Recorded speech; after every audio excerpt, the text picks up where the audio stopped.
మీ ఇంట్లో sugar patient ఉన్నారా? అయితే ఈ వీడియో మీకోసమే. షుగర్ పేషెంట్ అయిన వాళ్ళు రైస్ ఎక్కువగా తినకూడదు అని ఎందుకు చెప్తారో ఇప్పుడు క్లియర్గా చెప్తా. మనం రోజు తినేది రైస్, కానీ రైస్లో కార్బోహైడ్రేట్ చాలా ఎక్కువగా ఉంటాయి. మనం రైస్ తిన్నప్పుడు అది మన బాడీలో గ్లూకోజ్గా కన్వర్ట్ అవుతుంది. షుగర్ పేషెంట్లో ఆల్రెడీ ఇన్సులిన్ ప్రాబ్లం ఉంటుంది. అలాంటప్పుడు రైస్ ఎక్కువగా తింటే బ్లడ్ షుగర్ సడన్గా పెరిగిపోతుంది. వైట్ రైస్తో ప్రాబ్లం ఏంటి? Especially white rice fibre almost ఉండదు, ఈజీగా డైజెస్ట్ అవుతుంది. షుగర్ స్పీడ్గా బ్లడ్లోకి వెళ్ళిపోతుంది. షుగర్ ఉన్న వాళ్ళు రోజు రైస్ తింటే ఏమవుతుంది? ఈ ప్రాబ్లమ్స్ వస్తాయి. ఐ సైట్ వస్తుంది, నర్వ్ డ్యామేజ్ రిస్క్ పెరుగుతుంది. చాలామంది అనుకుంటారు అన్నం తినకపోతే బలం రాదు అని, కానీ నిజం ఏంటంటే క్వాంటిటీ ఇంపార్టెంట్, రైస్ కాదు. రైస్ ఎక్కువగా తినకూడదు. మరేం తినాలి అని మీకు డౌట్ రావచ్చు. అయితే రైస్ కంప్లీట్లీ మానేయక్కర్లేదు, క్వాంటిటీని తగ్గించాలి.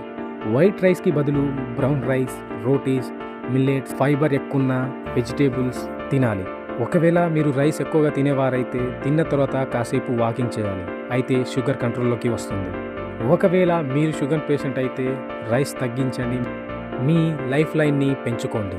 ఈ వీడియో మీకు యూస్ఫుల్ అనిపిస్తే లైక్ చేయండి, కామెంట్ చేయండి. ఇలాంటి మరెన్నో హెల్త్ వీడియోస్ కోసం మన ఛానల్ని సబ్స్క్రైబ్ చేయండి.